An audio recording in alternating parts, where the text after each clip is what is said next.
bunch of legends. Luke here from the Chunky Travellers. Thanks for tuning in. Today we've got back on Maverick.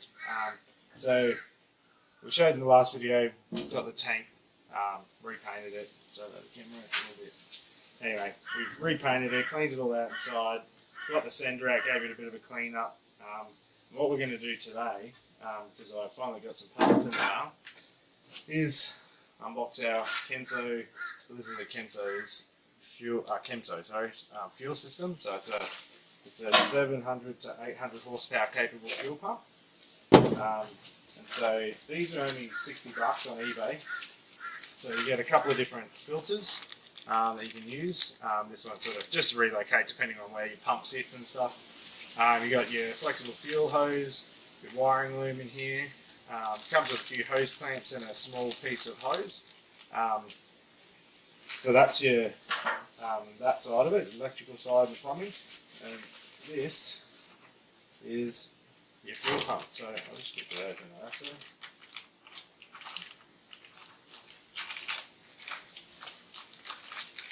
Yeah, so these are they reckon an 800 horsepower capable fuel pump. So that's in there. That's all they are. It's quite small. It's just a lift pump really. So we're going to be going from the tank, obviously, to probably a 2 to 3 litre surge tank. That will then have twin 044 Bosch fuel pumps up to the fuel rail, or through a fuel filter through to the fuel rail. But today's little video is about how to mount, because this is a factory GQ fuel sender for a diesel, so it's got no pumps or anything, just got your fuel level sensor here, float. So yeah, what we're going to do is mount this here and yeah, show you how to do it. So your very first step, for me anyway, is just getting everything you need laid out. So this is the original O-ring, which is probably, it's in fairly good nick, this fella, but I have bought another one. They're only $7 on eBay. A couple of razors just to clean up some surfaces and stuff. Got a few extra hose clamps just in, depending on how we're going to mount it, but I'm pretty sure I'm just going to get some, probably mount it off of here and just put the hose clamps around that. These are our bolts. We are missing one, but I'm going to buy some new stuff anyway. This will just be for demonstration purposes anyway, for the video. A couple of tools, bit of just some wax and grease remover in case we got some grime or anything. But that's pretty much all you should need really, and a screwdriver that I haven't got yet. But yeah, it's fairly basic and straightforward, the kit, so we'll yeah, take us through it anyway. So I've decided you get two options with your filter for the bottom of your pump. So you can have one go directly under your pump, and they just sit off of here. So you can have it go directly under, but I have decided to go the offset one. Obviously that goes together like so. So it'll sit like that instead of straight underneath it. For the reason, which I'll show you, is if you can see, oops, sorry about that. If you can see inside the fuel swirl pot there, it's actually shaped with that little bit here sticking off. So I reckon it's probably a safe bet to sit this one in that section, if you know what I mean. So you got that circle bit where the pump will sit down, and this will just be off onto the off to that up the front here. So just my personal preference. It honestly wouldn't matter which way you went. You could go either or. I just, in my mind, my brain, that's what works best for me. But yeah, you just do whatever suits you. You do get the option. So.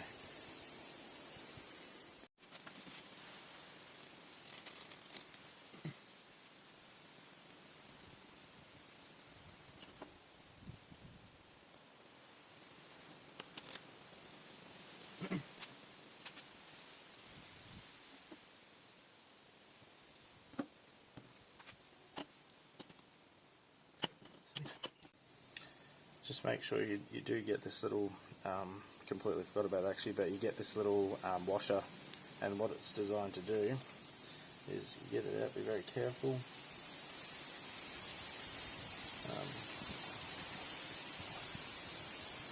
Once you got that, it just goes on this little nub that your filter, so your filter goes into the pump, and then you got this little keeper right here, and all you do is just feed it onto that.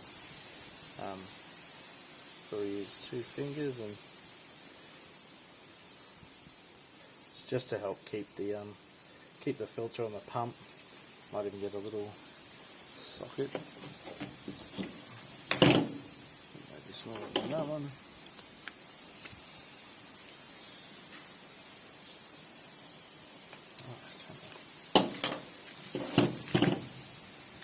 So you just want to push that on as far down as you can, and that'll just so it's got a little clip on the front here on the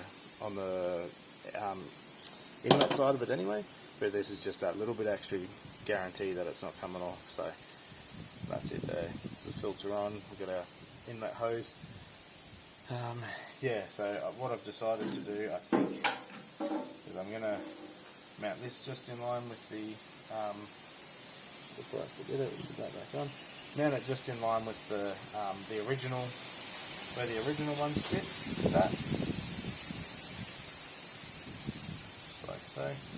But yeah, we're just going to have it come off of there like so. So not just in line with that. I'm going to cut this hose back and just roll the edges a little bit to help keep the hose on. And then we'll bend this return hose closer and run a clamp around it to hold it in place. So we'll yeah, go to a quick time lapse on that, and I'll cut this short, and yeah, I'll bring his back when I'm done, and we'll fit her up.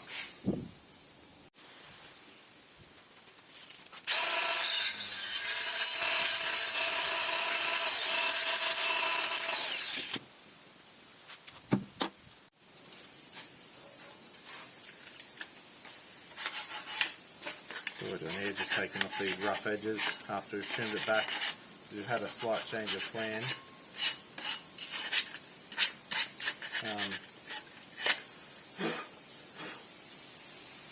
Much nicer. So what's happened is this hose obviously too small to fit on there. So they also give you the option of this flexible hose. So we're going to do that instead. So obviously we'll just wrap it around and push it over here.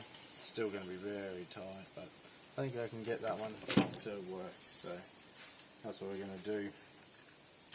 Yeah, also I've cut that short because then we can wrap that hose up to it. We'll clamp it on there.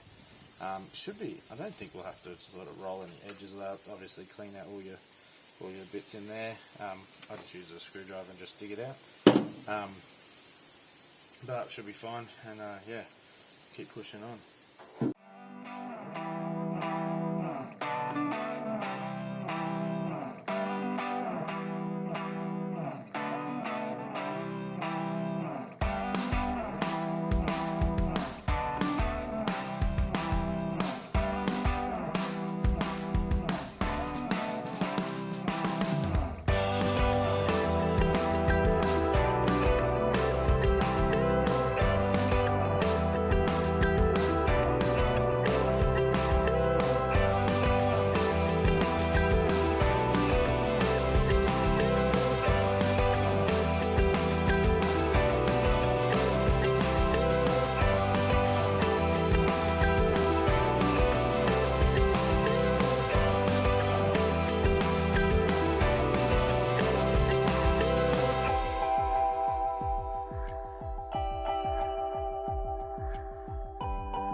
Alright, so as you can see, you'll have to zip tie this sort of stuff up, but we've got that on there. See, there's the hose clamp. I only just got it on there, so we'll have to see how it goes. But we'll start with that anyway. I might even just order a new one of these flexible hoses, just the next size up sort of thing, as a backup.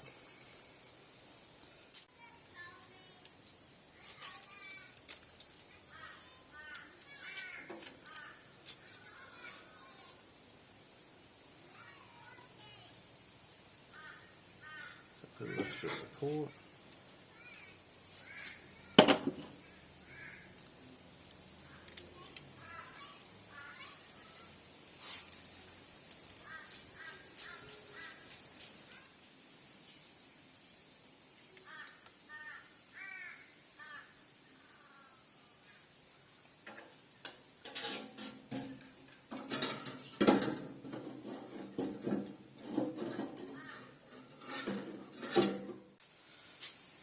So also the other thing you can do, take a measurement from the bottom of your tank to this very edge, which will be level with where it should sit flat. This one's 309 mil, and what you do, you just to clarify where it's going to sit. So this one's going to go here to go.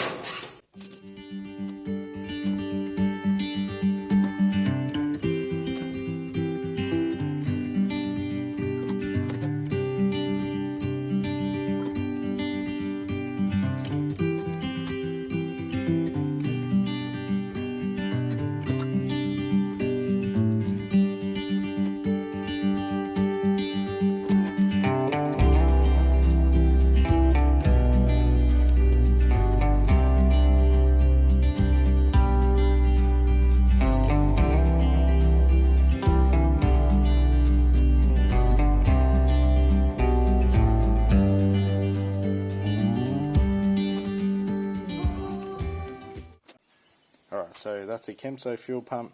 What we've done is just used a bit of the other fuel hose, just as a protection for the so it doesn't rub or anything.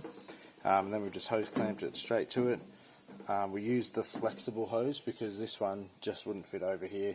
That one was hard enough to get on there, but so we've got the flexible hose. We've zip tied it up here just to keep it from interfering with any of the float stuff. Obviously this still needs wiring, but I just wanted to show you how to install, how to install one and how it would work, what you'd have to do, sort of thing. So they do supply this much of a wiring loom, so that just clips straight in there, and then taking it out. I'm not sure how I'm going to do that yet, but that's future Luke problem. So that's it. Installing a lift pump into a GQ fuel tank. That's what we've used. I'll put a link in the description for all this, because obviously this is your it's your seal for there. I'm going to put it on just so it's sealed. We'll use this old one, but I've got a new one of these coming. I'll put a link in the description for these, and also the KEMSO fuel pumps. I have mates that run these on their drift cars and stuff, and they reckon they haven't had an issue. A hot tip, don't run them dry on E85, just seems to melt them. So that's just but that's just a quick run through anyway of how I'm going to do it. So I'm going to chuck this in. I'll throw links in the description for everything I've used, and we'll see you on the next one, guys. Thanks for watching. Make sure to like and subscribe, really helps out. So looking forward to what's to come. So